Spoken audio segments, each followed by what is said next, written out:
Doodlebud, hope everyone's doing great. Don't know if you remember, but I talked about an idea a little while ago that I called No Bad Pens. So I identified a few pens in my collection. We all have the same thing where there's some issues with them. They don't write well. There's just something wrong with them. So I thought, let's fix them. Let's get it so I don't have any more bad pens. Let's make them all good pens.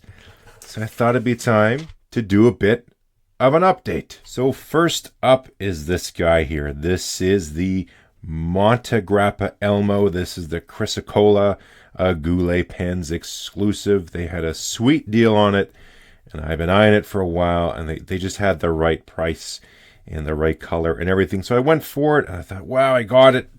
It just looked delicious. Look at this pen. It's just gorgeous. And it would look even nicer if my fingers were clean, but I was tinkering, and that's what happens. Anyways, took it out. I was impressed with just build quality and everything, but as sometimes happens, I was kind of disappointed with the nib.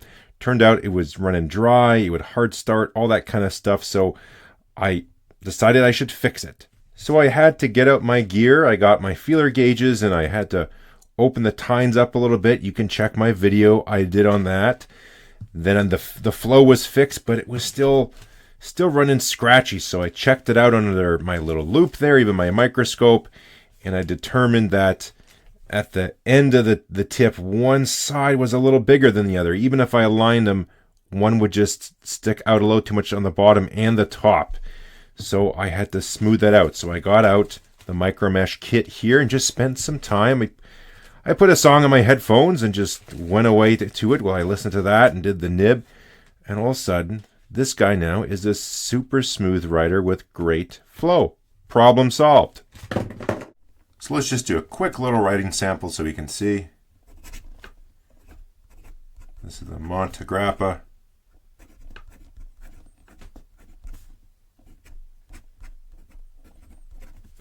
Elmo.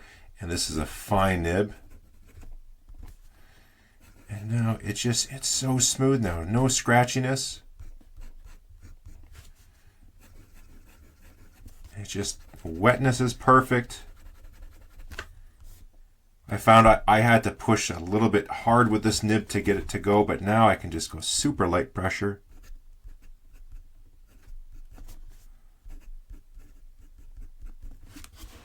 Or if you give it a medium pressure.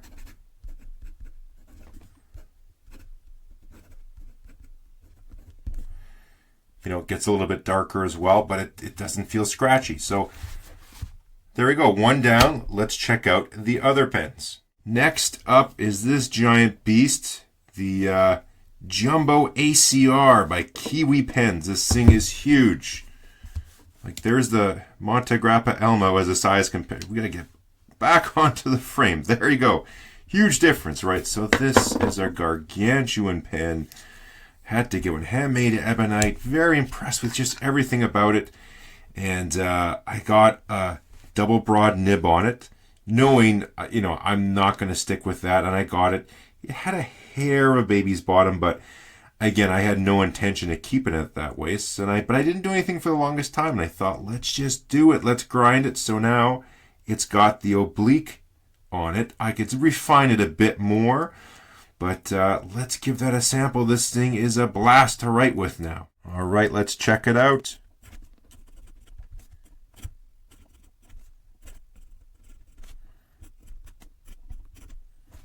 It's just absolutely gorgeous. So I went from a double broad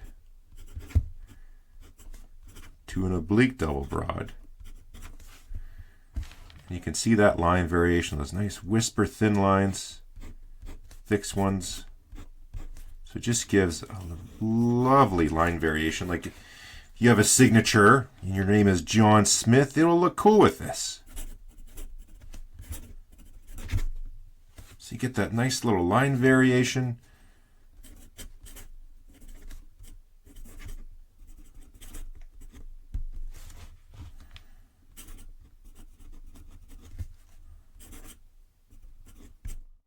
I just took a minute to do some off camera there so I could pay a little attention and get away from the camera, but it's just a lovely nib. Good for writing. One thing that's great with that oblique is it forces you to keep sort of a consistent angle.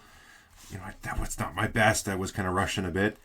But yeah, great for printing, great for writing, doing signatures. So again, we took that from a pen that was, in the collection, sort of a cool thing to have, try it out, but just didn't use it much, to now I use it as often as I can. Next is the Noodlers Ahab. So many people get this pen when they first find out about a flexi nib, and not everyone, but there is a good portion of folks who get kind of disappointed and experience something called railroading. Well, that is no longer an issue. I'm going to just do the rest of this page, and you'll see this won't even do that once anymore.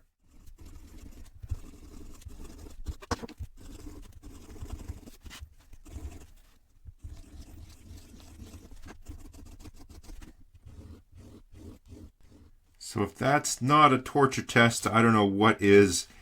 Again, you can see my video. I went a little aggressive. I should have tried the subtle approach first, but no turning back. I'll order another feed at some point when I'm making an order and just tweak it a little bit instead of a lot.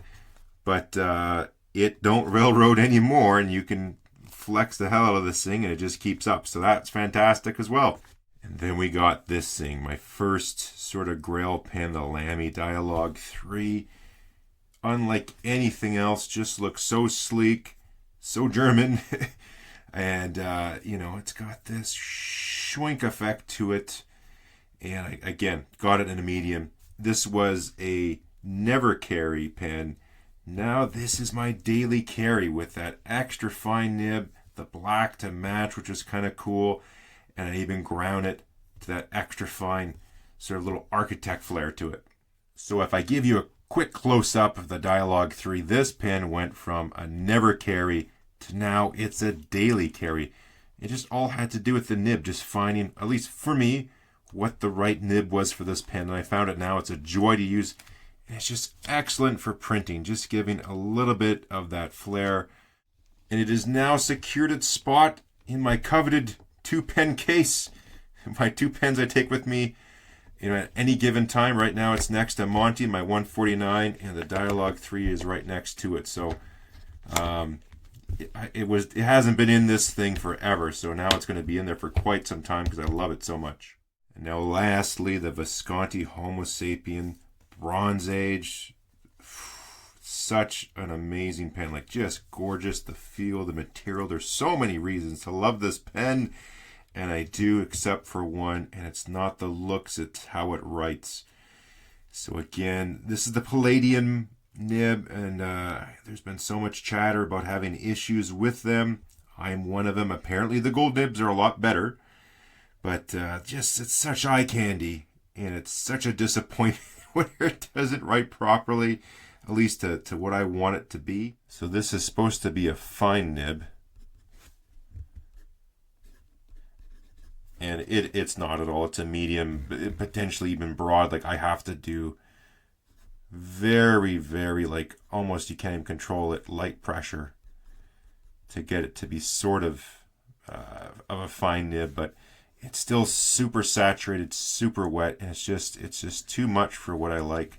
It has so much potential because it's got that line variation on it. You can get it just there, but I don't use that regular type of pressure. I have to focus on writing this way to get it the line width I want. It's just not going to work versus under regular usage. At least my writing style, it's just way too thick, and then the line variation just isn't quite there. It's got a little bit, but I could just see so much more potential in this pen. So I haven't sent it off yet, and it's just simply because the waiting list is so long right now.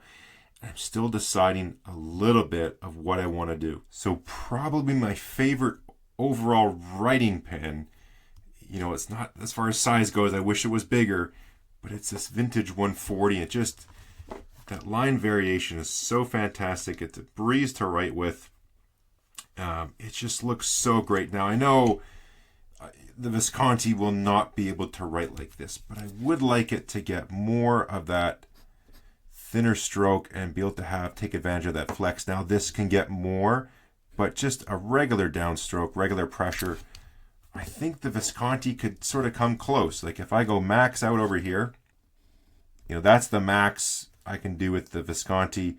Obviously not even close to the Pelican there, but for regular down pressure, so these two here, like I wasn't pushing too hard with the Pelican, just sort of a regular natural flex you would get without really pushing hard. That's about the same with the Visconti. So all I got to do is just get it so I can get ground, so those cross strokes on the Visconti can be like they are on the 140. You can see we got some work to do there. So again, doing that to a nib is beyond what I'm capable of with my setup, but so this is why I got to set it off. Now again, if I sent it off when I started this video series, I'd probably have it back by now. But I still think we're winning because I went from having 5 pens that just weren't quite there to now these are awesome. Like I said, daily carry. So now there's just 1 pen left that I have right now at least that I need something to get done to it. So just thought I'd give you an update on the concept of no bad pens. In the comments, let me know how it's been going for you. If you've tackled a pen or two since I chatted about this and what the update is, I'd love to hear from you. And that way others can read it too and just hear, okay, maybe there's a couple pens you had and they had some problems. You went ahead, fixed it, and how it's going for you. I'd love to hear. Anyhow, there's a quick update. Thanks for watching. As always, comments, likes, subs, all that shares stuff is fantastic. Thanks so much, guys. We'll catch you next time.